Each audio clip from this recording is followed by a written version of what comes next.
Ladies and gentlemen, boys and girls, welcome back to another episode of Second Take Cinema. We are coming at you today from the glorious Impala Films headquarters in sunny Southend-on-Sea. And today we are going back to high school. We are going back to high school, brother, in a big way. An American high school, so different to our high school, but, same thing. We're rewinding to ye old year of 2004 as we give a second take to Mean Girls.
Sorry, that's the bill. That's right, ladies and gentlemen. Today we are talking about the 2004 Mean Girls. Who are we? My name's Jamie Evans. I am your usual host, and joining me, as always, is my co-host, Rory Jocelyn. Hello, everybody. So, Batch. Biatch. Yeah, I prefer Batch. Batch. I think Batch came later, didn't it? But Batch. Oh, you're just going to say bitch over everything. Yeah. Ladies and gentlemen, today we are talking about Mean Girls. You're a mean girl. You're a mean girl, man. I'm a mean girl. This is a film from 2004. It was made on a budget of $17 million and made $130.1 million. It is written by Tina Fey of Saturday Night Live and 30 Rock fame, directed by Mark Waters, produced by Lorne Michaels. I did not know that. He is the main guy behind Saturday Night Live. Nice. And it stars Lindsay Lohan, Rachel McAdams, Tim Meadows, Anna Gasteyer, Amy Poehler, Tina Fey, Lacey Chabert, and Amanda Seyfried. Loads of people who went on to become quite actually big. Yeah. In Amanda this Seyfried film. was in Time, which is a brilliant cyberpunky sci-fi. Mamma Mia. She's in Mamma Mia. That doesn't count. I hate that film. She's also in Veronica Mars. Although I think actually Veronica Mars either was around the same time as this or just before this, actually. Right. She is the main mystery of the first season. She is the murdered girl. Interesting. So we'd seen the woman who played Gretchen before in Lost in Space. Lost in Space, yep. After this, she was in the 2006 remake of Black Christmas. Mm-hmm. I have to specify 2006 because Black Christmas has been remade about 4 times at this point. Oh, jeez. Yeah, which is a bit ridiculous, to be honest. But, oh well. And I've only seen the original and the 2006 one. I haven't seen the newer ones.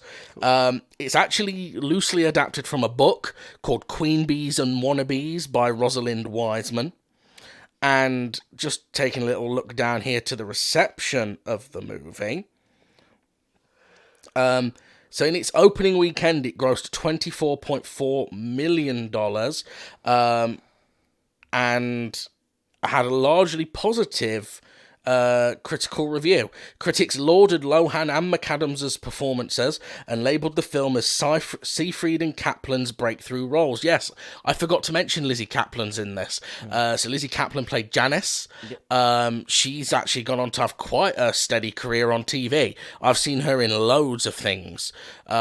She's also in Cloverfield, I do believe. Okay. Yeah, I think she's actually like the most known actor in Cloverfield, at least in the first Cloverfield at the time.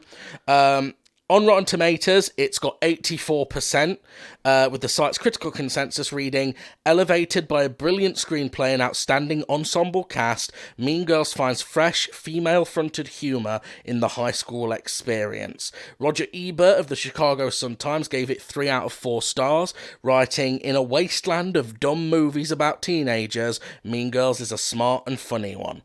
I have two things I want to raise quickly. Number one is just a point of interest. Because you said it was based largely on a book. Loosely on a book, sorry. So it comes down to titles. It's interesting that it seems to be with films, the shorter the title generally will be the one they go with, something that's short, sweet, punchy. But with books, they go the opposite way. Usually they have long-ass titles. So this is Mean Girls. The book it's loosely based on is Queen Bees and their wannabes. Of course, the best. You know what the best example of this is, don't you? Blade Runner and Do You Dream of Electric? Do Androids Dream of Electric Sheep? Yeah. There's a lot of books that when they turn into movies, they go from some long ass name into something really short. Even like sometimes with series as well. Game of Thrones. The original book is a tale of ice and Song fire. of Ice and Fire. Yeah, so much longer title, and then they've got subtitles to those. But Game of Thrones is not the name of the books. Well, so Game of Thrones is the first book, right? But the series is called A Song of Ice and Fire. Yeah, they obviously thought that sounded too fantastical because what Game of Thrones did that I think is what led to Game of Thrones being so successful. And the book largely does this as well. That first season of Game of Thrones, there's not much actual fantasy in it. It's very historical, other than the fact it takes place in Westeros. Yeah. But you can clearly see that Westeros is based on England, and you can clearly see that Robert Baratheon is meant to be Henry VIII. Like, that's a very clear comparison. Yeah. And what they do because what made Game of Thrones so successful is they captured the crowd who would usually look at fantasy and go, "That's oh no, that's not for me." Yeah, because that's why I watch. Because I don't really like, I don't like high fantasy, like swords and sandals fantasy. Yeah. But what got me into Game of Thrones was it looked like a historical drama thing. And I'm not going to lie, I know it's sometimes the stupidest things bring you into a show or a film. The Iron Throne just looked cool as fuck. It was awesome. And I was like, I kind of want to see what the deal is with this Iron Throne. Yeah. Like, but it's just, is that a marketing thing, or is it just that usually writers will, like, is it because the market is so different? I'll tell you what it is. That you have long-ass titles for books and then short-ass titles for films. What I think it is, and I could be wrong, but what I think it is that the assumption is that only smart people or literary people read anymore. Right. Whereas films, you are usually you are aiming for the largest market you can possibly get. Right, gotcha. So it's short and sweet, straight to the point. If it's something we could just say on a poster. Because, like, they don't really do movie trailers anymore. Do they? They do movie trailer voices, sorry. Yeah. But So back this is when something I was going to say. Is like Mean Girls. Mean Girls. Whereas going, what was it? Queen Bees and Wannabes. Yeah, Queen Bees and Wannabes. It's not the same, is it? No. It's like Dodgeball. The Terminator. Yes. Arnold Schwarzenegger is the Terminator. Yeah, and Blade Runner. Whereas this summer, it's Arnold Schwarzenegger versus the Predator. Yeah, that's just Predator, isn't it? Yeah, it wouldn't do just. It wouldn't work. Do androids dream of electric sheep? You'd be like, yeah, mate, trim that shit down. But Blade Runner. It's very strange. I just find it very odd, but you're probably right. It's to do with the assumption of intellect for people who read books versus the assumption of stupidity, maybe, or lowest common denominator as an audience reach. Because obviously the cost of production is so much higher for a film than a book. Put it this way, we are talking, and this is, I know I defend Marvel sometimes, but this is one of the dumbest decisions Marvel ever made. In our country, in the UK, what's the first Avengers film called, Rory? It's The Avengers. No, it's not in Britain. That's the thing. It's not. In the US, the title of the film is The Avengers, yeah? Yeah. And it is everywhere else in the world, except the UK. Oh, isn't it Avengers Stargate? It's Avengers Assemble. Because back in the 60s, we had a different show called The Avengers. And they thought people would get confused. Well, I think Iron Man was in the 1960s British Avengers TV show. Like, just call it Marvel's The Avengers then, or so. No one's Yeah. going to get confused with a 60s TV show that's not been on the air. I mean, I know they made that one-off film in 1998, but it bombed anyway. Yeah. So no one knows, right? Yeah. No one knows. You know just what? call it the Avengers. I would have put all the Avengers inside of like a school sports hall. Had to sit there and listen to what's his name with the patch over his eye. Nick Fury. Yes, it. Just giving them just telling them off for something, like they kind of like they do in Mean Girls, and just call it Avengers Assembly. We've talked about this, Rory. But anyway, let's talk about Mean Girls. Well, my other question about this is in your intro you stated we are going back to high school. This is actually our third film that you all three are your suggestions where we're going back to high school. We did Detention, we did American Pie, now we're back again for Mean Girls. You can't that is a theme I've noticed certainly in your comedies. You do enjoy a lot of the high school era comedies. These are all comedies I watched growing up. Of course. Because obviously with what second take cinema is, a lot of these are films I watched growing up. Oh no, I appreciate that. It's just I just find it interesting that like we've not actually done a lot of episodes per se yet. No. But 3 of them already are high school comedies. Yeah, I know, it's weird, isn't it? But all very different, I will say. They're not you couldn't confuse them as the same film. No. They all have very different styles. Obviously There are a lot of high school set films that I like. Yeah. I'm wondering. It's kind of. I wonder if. I mean, I don't know if you had a particularly good time at school or not, but at least that you obviously have an interest in an idealized version of that. I think it is all to do with the age, though, because, like I said, these are all from when I grew up. I actually can't think of any high school set things since I've been sort of 25 and over. Right. I can't really... The only high school set thing that I've seen that I really liked was... a couple years ago, there was a film that came out with Haley Steinfeld and Woody Harrelson in it called The Edge of 17. Right. That wasn't a comedy, though. That was a drama with some humour in it. And I quite liked that. That was a high school thing, and I was probably 26, 27 when that came out. I'd say Detention was probably a late one for you as well, because that came out in 2012. That's only about 10 years old. I saw Detention when I was in my second year of uni. Oh, okay. Yeah. All right. Yeah, because it became... You were still in your second year at uni in 2012? Yeah, I finished uni in 2013. We I went... finished uni in 2004. The year this came out. Yeah. So we had 4 films. Hang on. Yeah, we had 4 films that were on heavy rotation in my student house all through my second and third year that we literally watched over and over and over again. And they were Detention, Reefer Madness, Drive Angry, and Army of Darkness. I'm not joking.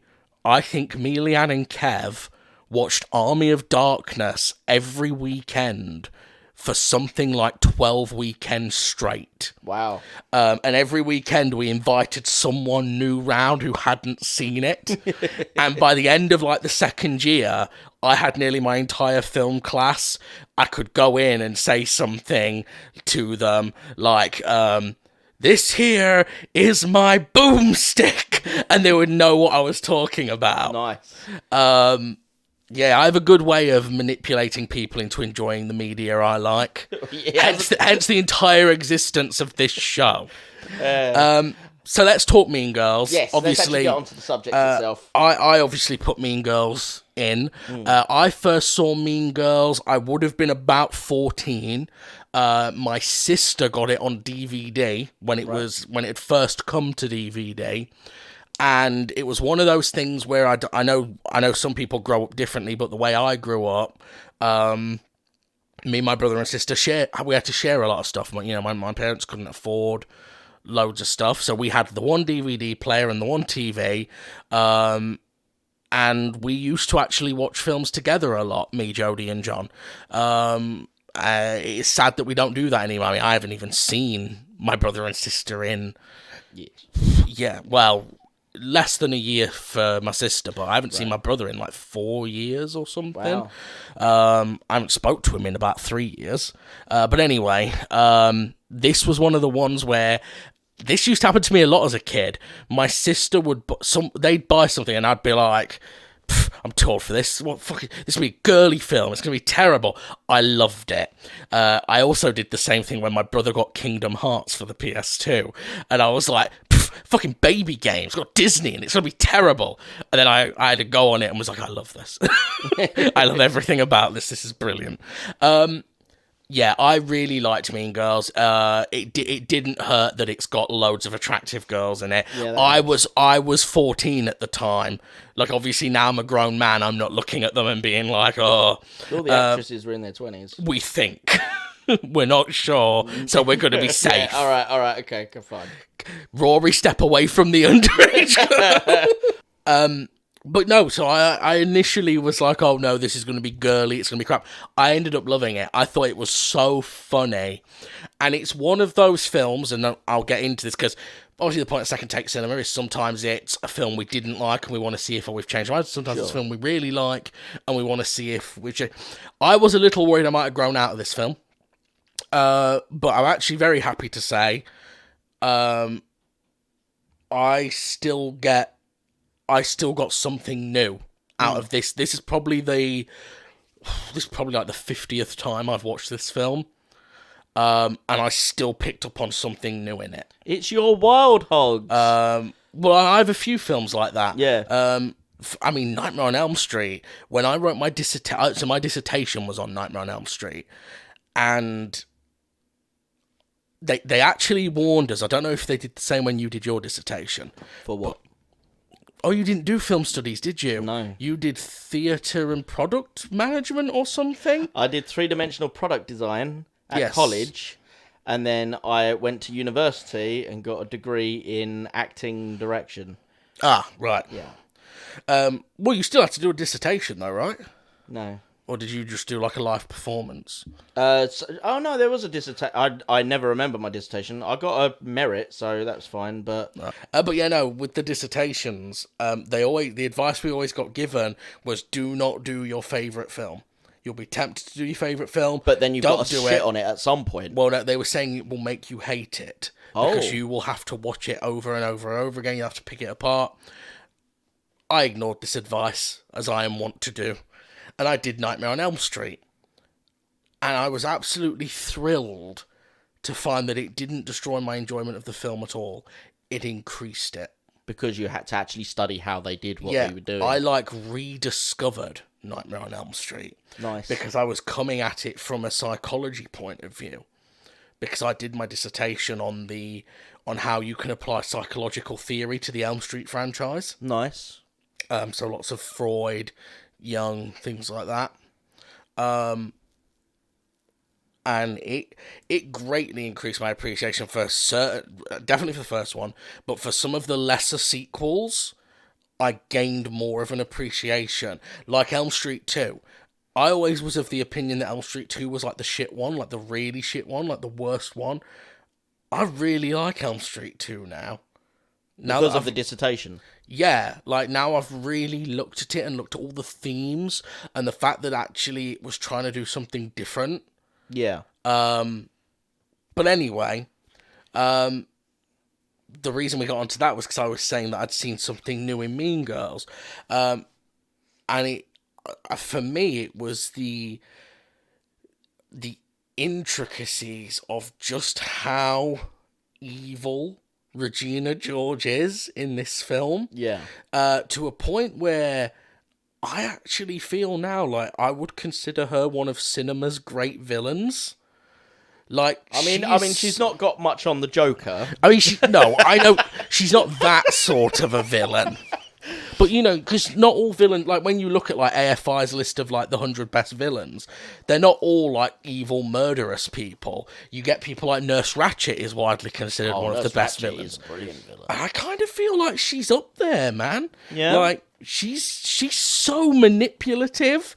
I think maybe she gets away with it on those lists is probably because, unlike most of those villains, like Nurse Ratched never gets a comeuppance. Yeah. There is something of a comeuppance for Regina in this film. So let's put spoiler alerts now, because this comes towards the end of the film. Yeah. She gets hit by a school bus and is paralysed in the spine, temporarily it would seem. Yeah. But she's got to wear like a neck brace for the final big, what's it called? Prom. I never had one of them.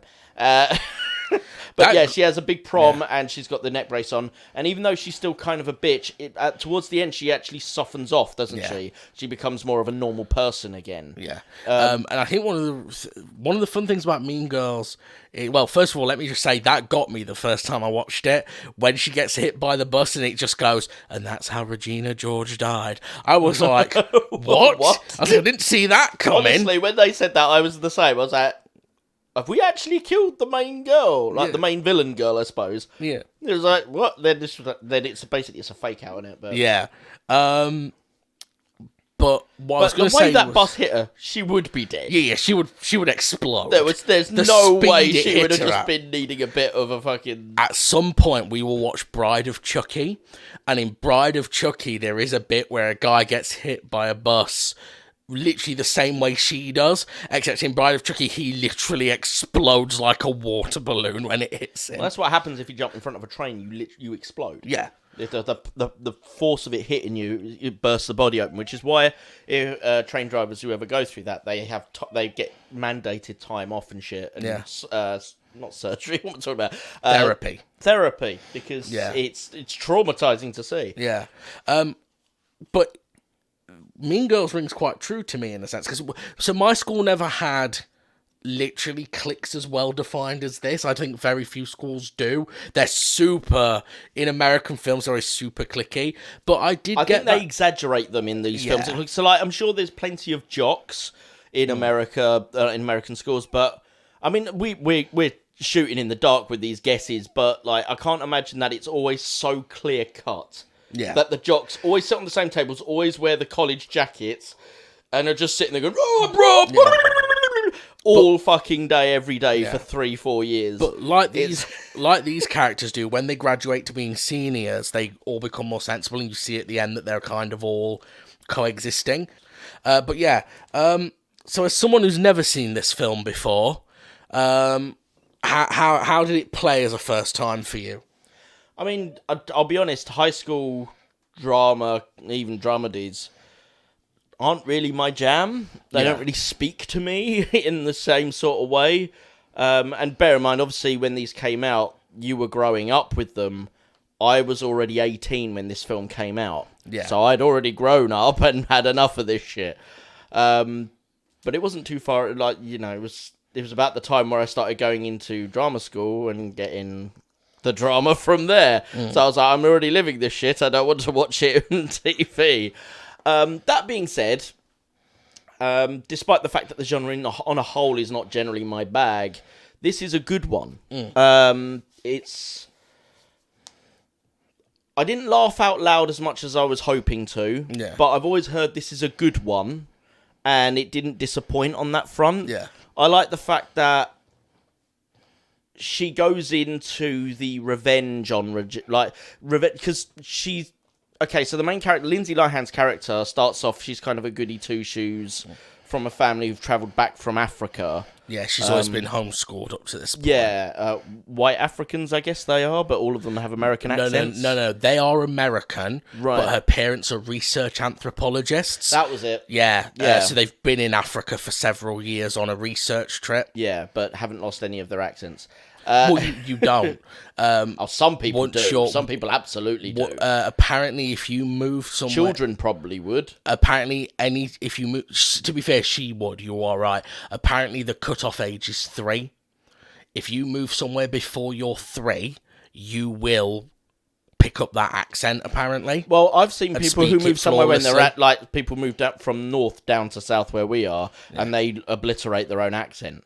Apparently you have to make a conscious effort for that. Okay. Now it does, because that's like John Barrowman, you know, John Barrowman is Scottish. Yeah. But he moved to America and everyone was taking the piss out of his accent. So he made a conscious accent to get an American accent. Oh, fair enough. and now apparently can barely remember how to go back to his Scottish. Right. Because he literally lives his life in the American, even when he's like not on TV. Right. I know for me, like, I feel like I don't know though, because sometimes people hear me and straight away go, fucking hell, where are you from? But I feel like my accent softens a little when I've been down in Essex for longer. Yeah. And then whenever I go home, I feel like I come back and it has strengthened again. And I'll suddenly come back and just be like, oh, what's going on down here? Well, someone... I had a visitor from... A male visitor, and not like that. Wow. No, not like that. From... Oh, where is it? Some Eastern European country. Romania. No. Latvia. Bulgaria. And he said... when he was over, he was like, Rory, your accent's really weird, like really strange, it's really different. I was like, we're in Essex, like, where I grew up. Like, what is that? No, you kind of sound more South African. Right. And I was like, mate, and I had to text a couple of my friends because I've got a couple of friends who were South African, and we always take the piss out of me trying to do a South African accent. It is very inaccurate. Yeah. And that's part of the joke. And I was like, someone thinks I sound South African, and they're like, fuck off. Yeah, you don't. I don't. No, and bear in mind, this is someone South who's not African. a native English speaker anyway, hearing my accent and thinking it sounds like someone else. But no, so she goes to this new school in America. The cliques are already established, so she's obviously joining midway through a year. And then she kind of gets, because she's pretty, she gets invited to join the Plastic Girls, which are basically the posh, well, the popular girls. The popular girls. Popular because they're hot. And because she's originally made friends with like a goth chick and a gay guy. Yeah. And they decide, well, we hate Regina, the main plastic girl. So now you're in with her, you know, you can do espionage, get details from them, and we can use it to ruin Regina's life. And what ends up happening, which I kind of expected that it was just going to be a little bit more straight, in that she'd find dirt on Regina, and then maybe there'd be a bit at the end, it's like, Regina has actually got such a hard life, and it would try and reverse itself that way. What it does instead, I thought was more interesting, which is where actually your main character turns into the plastic girl that she's been trying to take the piss out of. Yeah. And then to the point where it becomes very hard to really tell the main differences between them. Yeah. In personality, obviously. Yeah. I thought that was an interesting twist. Not too left field, but it was more interesting than what I thought it was going to go with. I like that the actual title is kind of layered, because obviously and it's only occurred to me this time, because I've always gone to it and just been like, oh yeah, the Mean Girls are the Plastics, obviously. But actually, they're all Mean Girls. Everyone in the school. Janice is really mean. Like, she admits, doesn't she? Yeah. She's like, at least I know I'm mean, or something like that. Yeah. You're pretending to be innocent. But all the girls, they've that after the truth of the book comes out. Everyone's called to the assembly hall, and it turns out that all the girls have been just really nasty to each other the whole time, because they're all having to apologise for shit in front of each other, which was an interesting choice, because it showcased how women often are their own worst enemy, detracting from each other. The one downside I do give this film is that, while obviously that's in there to show that women are often their own worst enemy, and that actually they need to help prop each other up rather than pull each other down, it doesn't have the grace to sort of extend that to the men. Yeah. So the men are always jokes, apart from the hot guy. Yeah. And it's like, really? So you take the piss out of the short Indian guy because he's a short shit rapper, blah blah blah. You take the piss out of the fat guy because he farts. You take the piss out of the mathletes on the other team because they're mingers. Yeah. And it's like, it's funny, this doesn't extend past the gender barrier. It's the Tina Fey. Yeah, it's the one part of the film that doesn't work, which is that, you know, you get this very positive message about how difference is good, we shouldn't mock each other for our differences, and just because you call someone fat doesn't make you any skinnier, you know, doesn't make you feel any better about yourself. But then they go to the mathlete competition, and straight away there's this thing about, oh yeah, they all look like fucking dorks. Yeah, and it's Tina Fey herself in the Tina character. Fey. Basically, none of them are hot. Yeah, none of you're them are like- hot, so you don't have to be nervous. None of them are hot. It's like, Yeah. oh, is that important? I thought the whole point of this film was that actually, well, looks shouldn't be that important versus personality, but now it doesn't matter because it's guys. Yeah. And It was 2004. We hadn't realised that men had feelings yet. guys, I'm crying. I think the biggest... This is an example of film, because I love this film. I think it's a great film. It's had a massive cultural impact. It definitely has. I've seen some of the memes that have come from it. Yeah. And I've never seen the film before. No, and they're still used today, and the film turns 20 next year. Yeah. I think it's a case of, you get this sometimes, where they manage to capture lightning in a bottle. Everything just happens to work out for this film. Yeah, I think if they tried to make a sequel, it would suck. They did make a sequel, and I've never seen it, but apparently it's trash. Yeah. It came out at exactly the right time, I feel. It's the exact right cast by pure luck. Because remember, just like 2 years or so after this, Lindsay Lohan went off the fucking deep end. Yes. They had to get her at this point in her career. You could make the argument she went off the deep end because of the success this film gave her. Because this kind of like... It launched her quite high into the stratosphere. Yeah, I mean, she'd been around before this. Yeah. But she became, for a couple years after this, she was in everything. She was in Freaky Friday.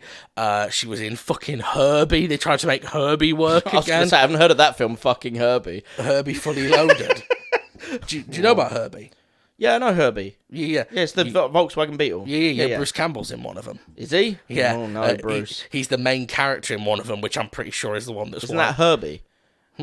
Herbie's the main character. He's Herbie. But he's the main guy. Oh, okay. I'm pretty sure he's in the one that's widely regarded as the worst one. It doesn't surprise me. I think there's a bit in it. I could be wrong. I'm pretty sure there is a bit where Herbie the car gets literally cut in half whilst driving, splits apart, still moving forward, splits apart, and Bruce Campbell is like doing the splits between both halves, and like with the strength of his legs, like pulls the car back together and somehow welds it back together. I might be making that up, but I'm fairly certain. Right. The thing that really needs shouting out here is Tina Fey, and it's the strength of this script. It's a very well-paced script. Yeah. I feel like the jokes are so perfectly spaced that you're never bored, but you also don't feel like you're being... Because some comedies, I don't know if you find this, some comedies are so desperate to have you laughing constantly that they overwhelm you with humour. Yes. And you're not finished laughing at one joke before the next one begins. Yeah, and then you don't process anything. No. I feel like this doesn't do that. And I feel like the characters feel they hit that golden point in comedy where they feel like they're realistic but turned up a notch. Yeah. Some comedies overshoot that massively. Yeah. And it'll be, these aren't people, these are cartoon characters. Yeah, the caricatures of what you'd expect to find in that environment. Yeah. These are a little bit turned up. I mean, obviously, when neither of us are or ever have been teenage girls. I think nowadays we could probably decide we identify as a teenage girl, even though we're both in our 30s. I think the beard might give us away, but yeah. I don't think that matters anymore. I think that's irrelevant nowadays. Oh, okay. Fair enough. You know better than I. But it's the complex social structure they have. Like, if even a fraction of this film is accurate about the way teenage girl relationships are, I'm actually glad I was a boy. I mean, to be honest, yeah. Because, like, this whole thing where they have to have each other's permission to buy an outfit. Like, not ask them what they think. Like, I might ask a friend. I suppose that's kind of... We've heard that before from people we've known, at least I have, when they say things like, oh, my night was ruined because someone came in the same outfit as me.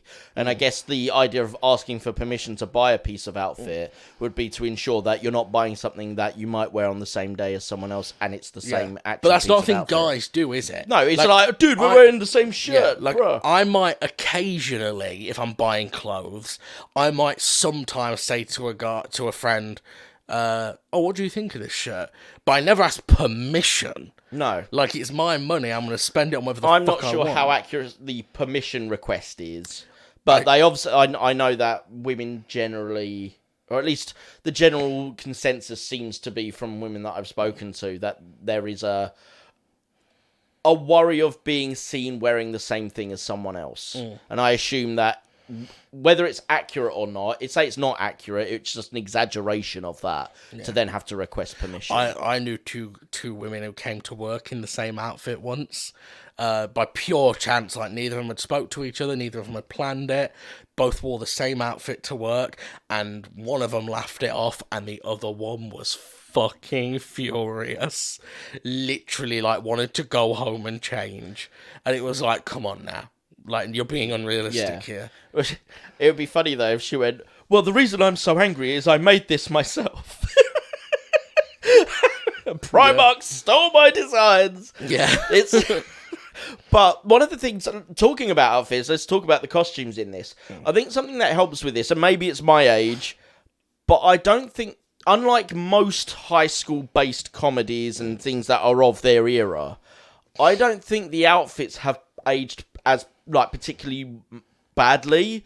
Whereas most of the time there would be, like, you know, if you made this film in the late 80s, there'd be fucking guys with mullets. And it'd be like, oh, the hot guy with the mullet. And that would have aged like like warm milk. Whereas the outfits in this, I'm sure they've dated to girls who are in high school age now. They'd be looking at them and think they're a bit old. But I don't watch the film and go, fucking hell, what are they? That is definitely 20-year-old clothing. You know, 20-year-old is in 20 years older than like head. The hairstyles as well. Like, most of them look like hairstyles people still have. Yeah. Except the fact no one's got any skin fades. But I'm not sure that they're big in America. No, I don't think they've ever I think they're British. I think they're British, and that's come over from Turkish barbers that have come in and sort of been quite popular. Yeah. Skin fades are quite popular, it seems, with Turkish barbers specifically. Because I don't see them in American TV programs very much. Which is good, because I fucking hate them. I do, honestly, it's the worst hairstyle. Well, no, bring back mullets. No. Business in the front, party in the back. But better than looking like a mushroom head. Yeah, no, fair play. I just want to jump on people when I see them like that. That means you find it hot. No, because I'm a fat guy like Mario. I want to jump on them and crush like a Goomba. Yeah. Goombas. But when they, because one of the ones that usually gives away the age of a film is when they dress up in hairstyles and fashion. Yeah, but like not even just their day to day. It's when they're in their fineries, as it were, like when they're at parties and stuff like that. Even then, the costume, like usually, like you'll look at it and you go, okay, yeah, that's a prom dress from 1924, or that's a prom dress from 1986, or you know, you can kind of tell the rough era. That doesn't really happen in Mean Girls. No. And there might be someone at home going, well, of course it doesn't. It's only 20 years. It's 20 years. That's a long time. It's a long time in fashion. Fashion changes like the wind, man. It's like, as you say, if you had a skin fade in this, you'd be like, hang on, he's come a long way. Why has this guy gone back in time? Mate, honestly, I hate to distract for a minute, but I just have to tell this story. I watched a film once. I didn't watch the whole film. I actually walked out. It was at a film festival. And this is terrible etiquette, and I actually want to apologise. I was in a very bad place in my life at the time, and the fact the film pissed me off, I was just like, fuck this.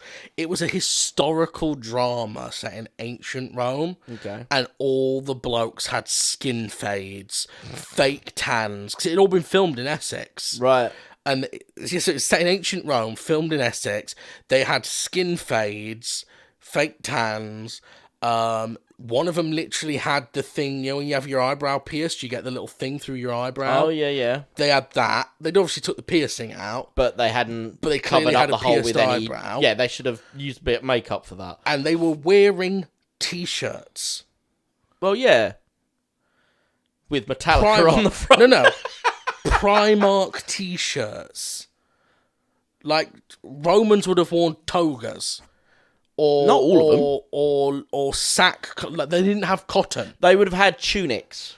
Yeah, more so. It like, would have been sacks almost for the peasants. Yeah, much more. Yeah, this type of we use blended cottons, don't we? Yeah. But actually back then, blended cottons were not really a thing. No, this was full on perfectly rounded hemmed collars, V-necks, fucking V-necks, Rory. And V-necks. V-necks so they could show off the actor's pec muscles. Well, that reminds me of a last sidebar for me, a VGMP episode we did called Noobs, where they'd gotten obviously like a cheap blouse for this woman and went, oh, it's not showing off her tits enough. So they literally just took some scissors and cut the front of this blouse. You could see in the film. There was no stitching. There was nothing. They literally just snipped it with some scissors badly as well. It wasn't you even. Could see more boobage. Yeah, and you're just like, guys, are you that desperate? Yeah. Jesus Christ. But there was none of that shit in this film. Yeah. I think the only aging that this has done, really, touch wood, is some of the language that you wouldn't use these days, like the R word. The R word is said mostly by Regina George. I think it's only said twice. No, it's way more than twice. It's something like 6 or 7 times. What did you think about the...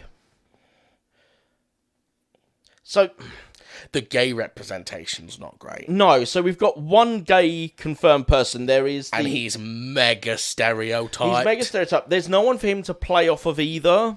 Like, in terms of, there's no other gay people, or at least confirmed gay people, and he doesn't even seem to be around other gay people. His only friend is a woman who is written down to be like, the D word for lesbianism, and yet... But she isn't. No. And in order to give him a payoff for being a good friend throughout the film, he gets a kiss with the girl, which is then played as a joke. It's like, oh no, that was disgusting. Yeah. But it's like, but he doesn't actually get a payoff. I mean, he's not a big enough character to get one. No, he's really a comic relief, but I did find it weird that he's the only... Like, surely if there's more than one gay person in the school, he would at least know they are, acknowledge them. Even if they're not friends, I don't think, it's not going to be a monolith. But it just seemed to be, I'm the only gay in the village sort of job. One of the things I want to praise Mean Girls for is we're currently living in an age where there's a big focus on female-led film, yeah? And... some of it is done well, but by and large, we kind of agree it's being done badly. Yeah, there's a lot of... Doing it's not a problem. Like, I encourage them to do it, but it's being done badly. Mean Girls is an example of it being done right. There are barely any male characters in this film, but it doesn't feel like men were excluded. No. It just feels natural to the story. Yeah, and it's quite interesting, because they're not... While young men tend to be sort of written off as comic relief for the most part, the older male characters are given quite good parts, other than the paedophilic coach. Obviously, that with that aside... that is the best part of the film, though, when he walks up to him and he goes, Coach Carr, step away from the underage girls. And he just kind of holds his hands up like, oh shit, I'm rumbled. But you've got her dad... Yeah, played by Neil Flynn from Scrubs. Yeah. Always good to see him. There's also the teacher, the headmaster, of the school. Yeah, that's Tim Meadows, isn't it? Yes, who I hadn't really seen him much before, except for in Brooklyn Nine-Nine, where he plays Jacob the cannibal. And the headmaster has several good lines, not only, step away from the underage girls. It's the fact that his first reaction when when the big fight breaks out with the burn buck, his first reaction is to grab a baseball bat. The way he berates the girls in the assembly hall and things like that. That character's really funny. The actor's really good in the role, and I quite like the character. I do. When the girl says to him, when he's on about, tell us about a time someone said something mean to you, and it's that someone said something mean to us because of the extra large tampons, and she goes, it's not my fault if I've got a heavy flow and a wide set vagina. And it cuts back to him and he just goes, I can't do this. So, what do you think of... the direction in this film and the cinematography? Maybe we should talk about that. I think it's good. It's not mega standout. I think it serves the story well. Yeah. For the most part, it's filmed in a very standard way. Any director could have done it, but some bits that I particularly like are I quite like the cutaways when it's like. cutting away to Regina George. I heard she does this. I heard she does that. And I quite like the confrontation between Janice and Lindsay Lohan, Katie. Yeah. When Janice is in the moving car, I kind of that's such a small decision. But it makes that scene feel more energetic. Yeah, because it's also taking her further away from her home, which means that she's getting more and more uncomfortable, which is kind of a good metaphor for where she's now at the story. Yeah. Another choice that I thought was interesting, and it's easy to miss that it's an odd decision, because it actually fits so well with the way the movie flows. When they all start acting like animals? No. That was a bit weird. But yeah. But South Park did it, so it's fine. The one that I thought was weird is there's a bit where all the characters start to break the fourth wall. There's a bit at some point in the movie where they're talking about, like, it does all these moving head bits, a bit like Modern Family. Yeah. And you get, like, them talking straight to camera. Yeah, that's what I was on about when I said the bit where they're like, I heard Regina George does this. Yeah. Because they even do the principal, don't they? Yeah. And he's like, I heard Regina George is dating Aaron Samuels again. Yeah. But, like, the idea that that never happens the rest of the film. But there's the idea to break that fourth wall. That happens 3 times. No, but the idea to break the fourth wall. Yeah, but they do it 3 times. They do it right at the beginning when it's people talking about homeschooling. They then do it when people talk about Regina George the first time. Right. And then they do it one more time when it's people talking about whether or not Katie pushed her. Yeah. Okay, fine. What I meant by that is that there isn't a setup for that breaking the fourth wall. No. Because usually in a film... so well, doesn't it? Yeah, that's my point. So that's what I meant, was usually in a film like this where you don't break the fourth wall... When you're introduced to something like that, it's like, okay, there's going to be a filmmaker somewhere in the school, and this is going to be them, and you'll put the little digits at the top to make it look like it's being filmed on a video, like a camcorder. That never happens. Yeah, not that I would ever dream to say Mean Girls is better film than Martin Scorsese. I had more fun watching it. It's not what we said in Goodfellas, when it's really jarring at the end when Ray Liotta suddenly breaks the fourth wall. Yes. Like, that felt weird. Like, both of us were like, it was uncomfortable, but not in a way where it was supposed to. It was just like, what the fuck are you doing right now? Whereas this just fits the energy of Mean Girls. It fits the flow. And you know what? Any setup for, I need to film this for posterity of the school or whatever, isn't needed. You don't miss it. You're not, it was only something where it felt natural, but thinking about, like, why the fuck did they break the fourth wall? Like, fucking shout out to fucking Rachel McAdams when she finds out the Caltine bars make her fat. That first scream and how long she holds it. My God. Yeah. I'll be honest, there was that point I was like, you know what, I'm glad I'm not watching this in the cinema.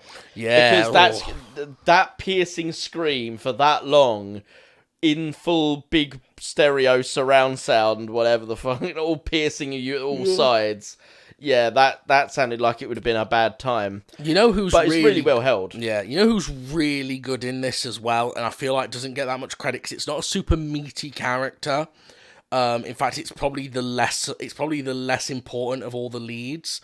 But Amanda Seyfried is so funny as Karen. Yeah, like, she is pitch perfect at that character. Yeah, like you believe what she's saying, even if it's the most ridiculous dumbass shit. I love when she's claiming she can predict the weather, and then at the end it's bucketing it with rain. She squeezes her tits and goes, there's a 30% chance that it's already raining. Only 30%? You are literally soaked.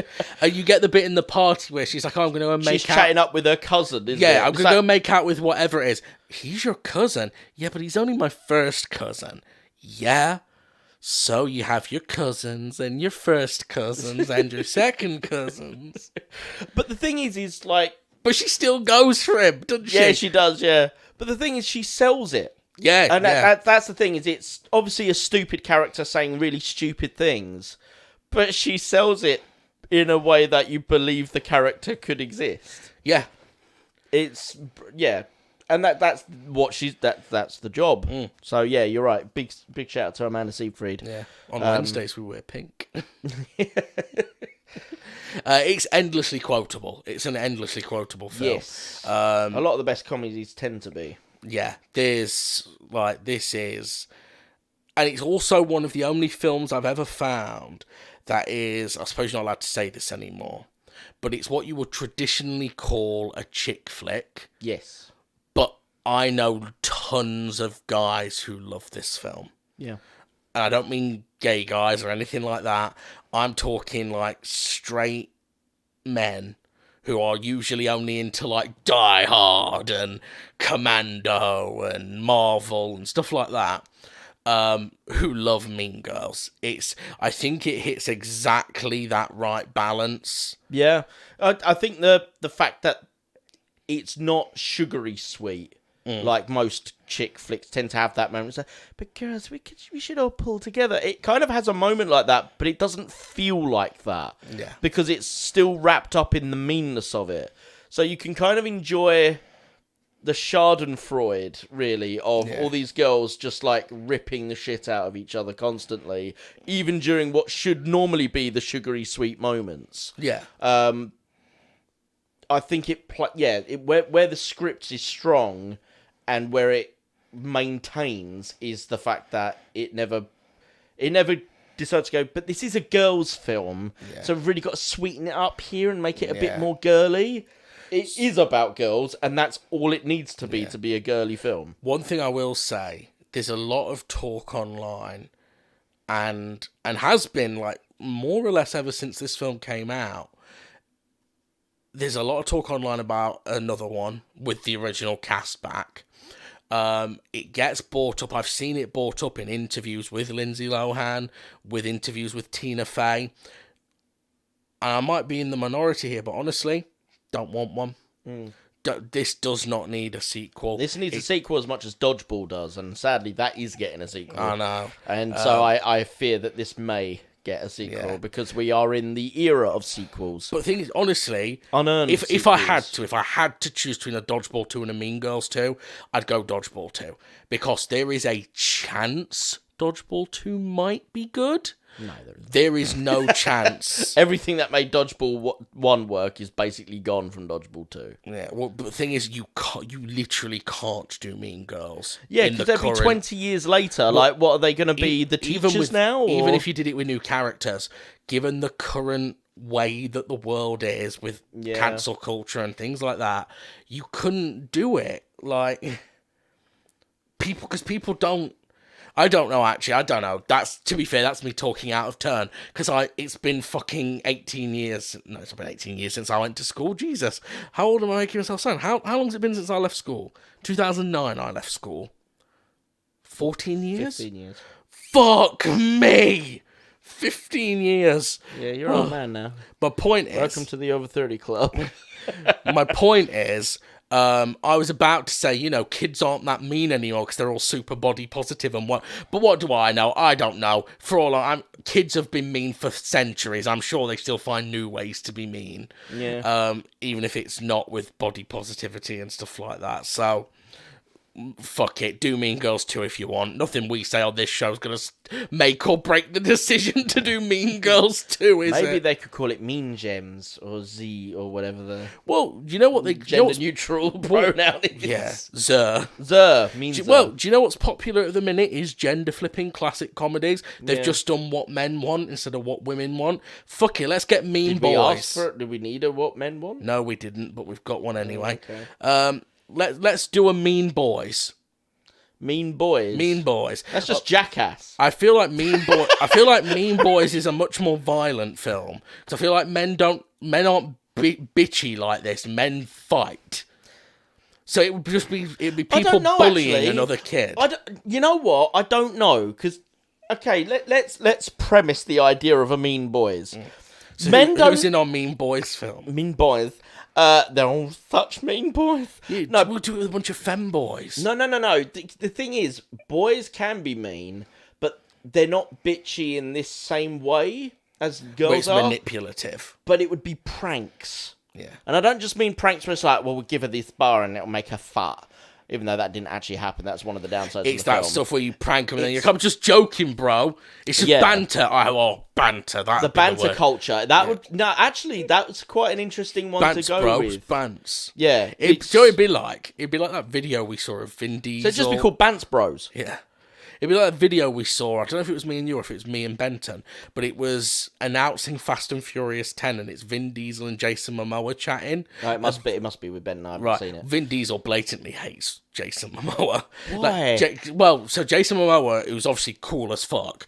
Jason Momoa is literally like sitting next to him, but like just above him because he's like sitting on the rim of the car, sort of thing. Right. And he keeps doing that thing, and did you ever notice that some guys do this, and it's very obnoxious?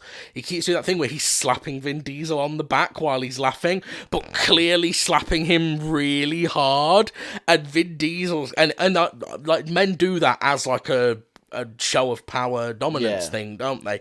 Vin Diesel's clearly like infuriated. I mean, I'd be getting pissed off if someone was smacking my back really hard. Yeah, but it's because he knows he's not king of the castle anymore. Is it just that someone's beating his back? Because he sat there thinking, fucking, I just got rid of The Rock, now I've got this dude. Or it might just be someone smacking him hard on the back. Vin Diesel's insecure as fuck. I'm not saying he's not. I don't know that he is either. But honestly, if someone was beating you up, you'd probably have the same problem. He had it written in his contract that The Rock couldn't throw more punches than he did. No. Again, we know he's insecure. That's fine. But I'd still be getting pissed off if someone's smacking me on the back. Oh yeah, it's horrible. And that's what I said when I said it's an obnoxious thing to do. Something like that would be in a Mean Boys. Yeah, that's what I'm saying. Yeah. It would be like that. Oh, I'm just bantering with you, mate. It's just bants. Don't get upset how about would you that. do it? Because you'd have to have someone who is naturally a nerdy guy who could suddenly fit in with the jocks. But with Mean Girls, it kind of works because the only prerequisite is you have to be born with the lucky lottery of being pretty. But that doesn't really work for men. You can't just be pretty and they go, whoa, you're a jock, man. You know, Tom Holland? He's not a jock. He's not jock material.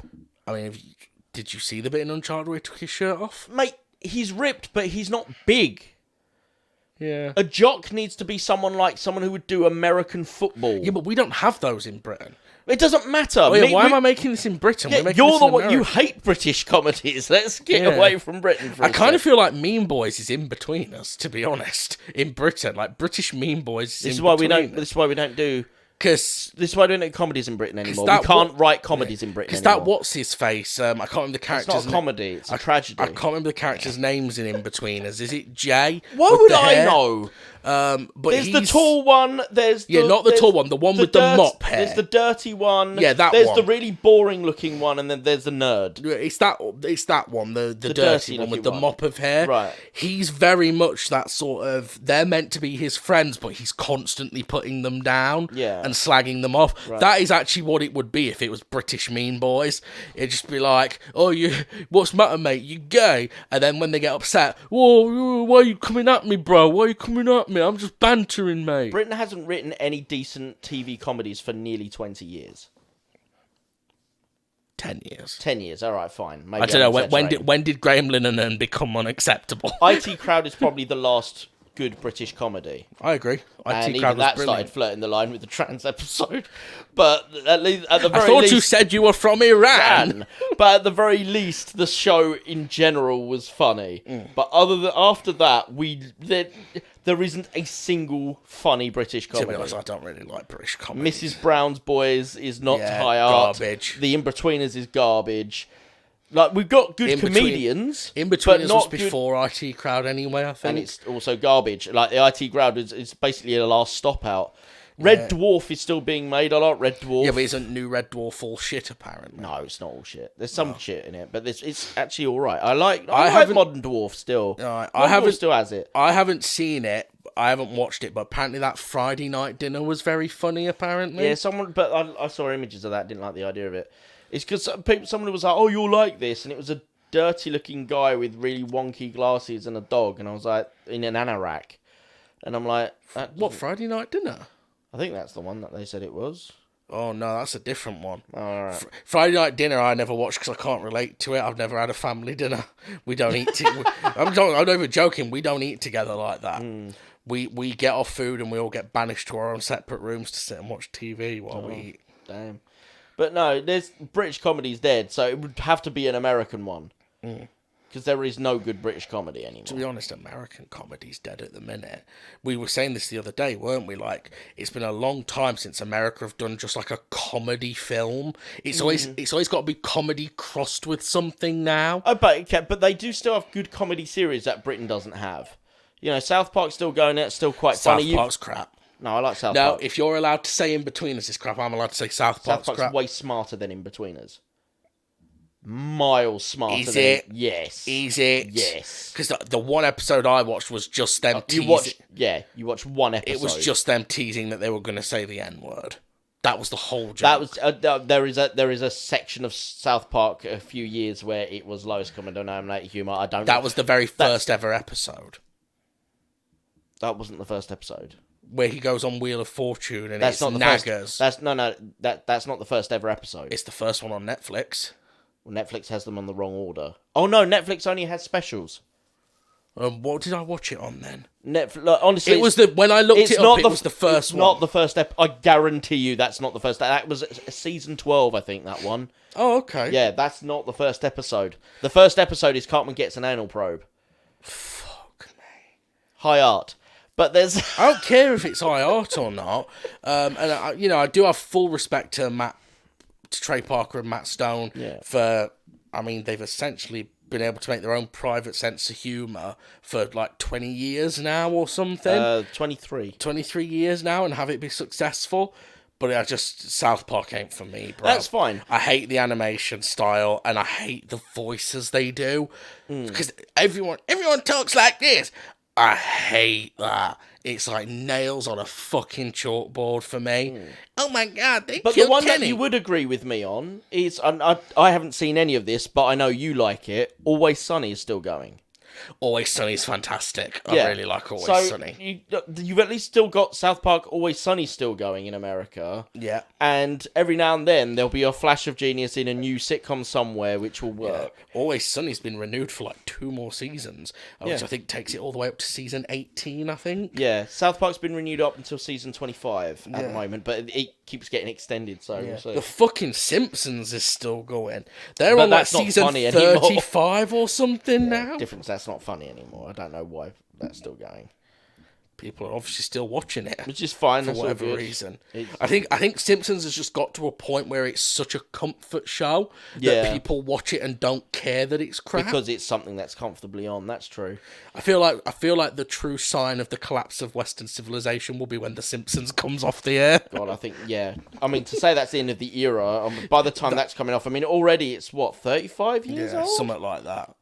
That and when the DFS sale finally ends means all hell's about to break loose. There's going to be Americans just going to go, what the fuck's a DFS? It's a sofa store that's always on sale. But the advert always goes, this sale is only limited for a certain amount of time. Well, it always ends on Sunday, but then it starts again on Monday. Yeah. That's how they get around it. So you better buy now, it ends on Sunday, but you guarantee you buy it on Monday at the same fucking price. But anyway, back to Mean Girls. There wasn't many DFS sofas in Mean Girls. No.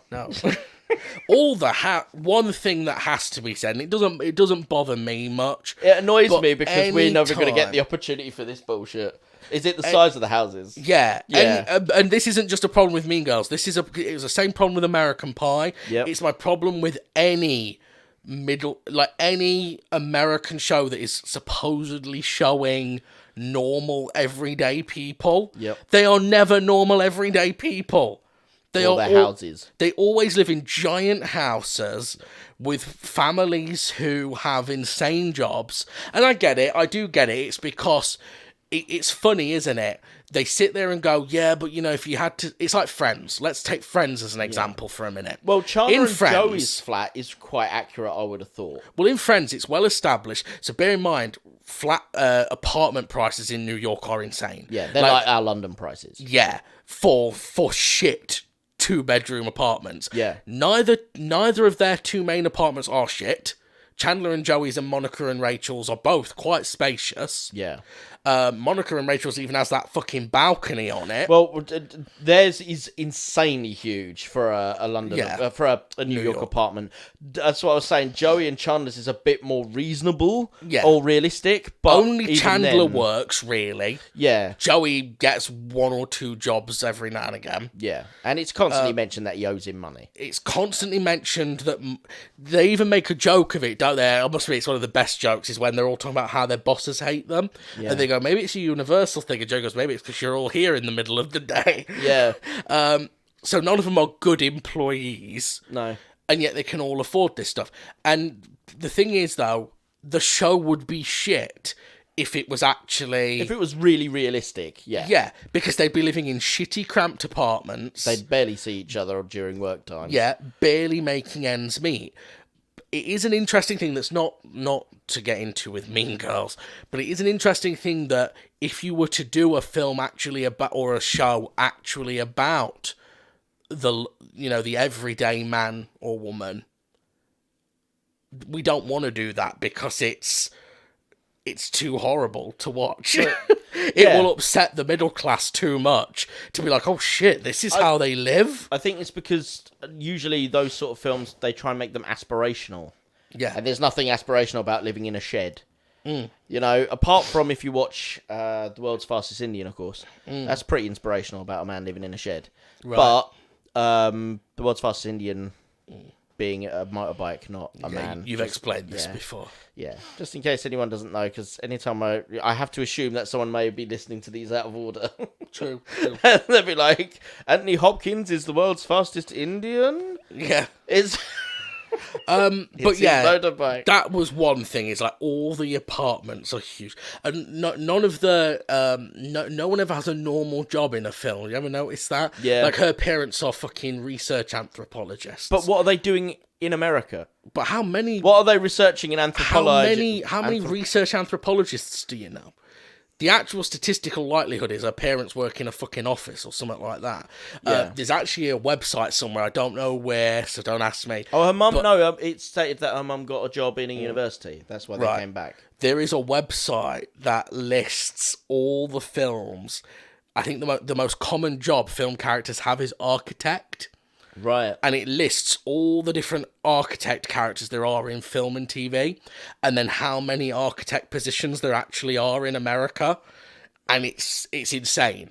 Like, your chances of meeting an architect are like 1 in a million, let's say. So I know an architect. Right. And something that's not really well known about architects is most of them actually do very boring work. Well, that's not what I was going to go with, actually, but yeah. Because in America, it's always they're designing a brand new super skyscraper or something like that. But no, often it's regulations on building construction. Yeah. And how you're going to put in the vents for the aircon system to work properly in this office. You know, it's not usually, you know, as you say, building the fucking massive buildings that Spider-Man's going to swing on. Yeah. But no, the thing that most people don't understand about architects is you're not actually you can't legally call yourself an architect unless you've actually gone through all the training. It's like you couldn't call yourself a doctor unless you've got all the training. The reason being, it's essentially a doctor. It's 8 years. Yeah. You have to study for 8 years to be an architect, and you have to be signed off before you can call yourself an architect. So it is essentially a doctorate. Yeah. But we don't name it as such. The reason you'll never really meet many an architect is because, well, if you didn't go to the doctors for your health, you probably wouldn't really meet many doctors either. No. You know, it's that they're just not... There's so few of them. It's weird for me because I work in a hospital. I'm surrounded by doctors all the time. But I forget that actually in your real life, you don't meet them very often. Yeah, like if you lived further from the hospital, obviously, and... your day job was you worked in McDonald's. Yeah.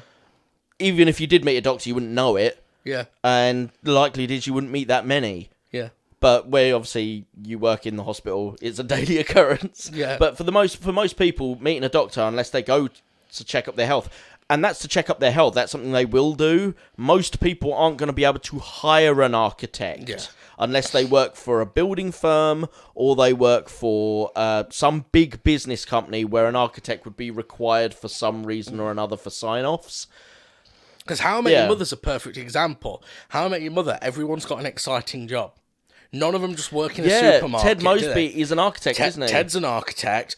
Barney's a high-powered executive at a company that makes weapons of mass destruction. Yep.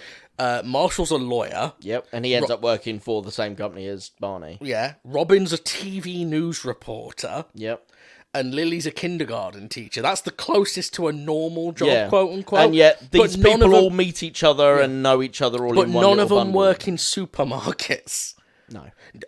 If I don't think I've ever seen a film where someone just works in a supermarket. The closest is maybe Shaun of the Dead, where he literally just works in a store and hates his job.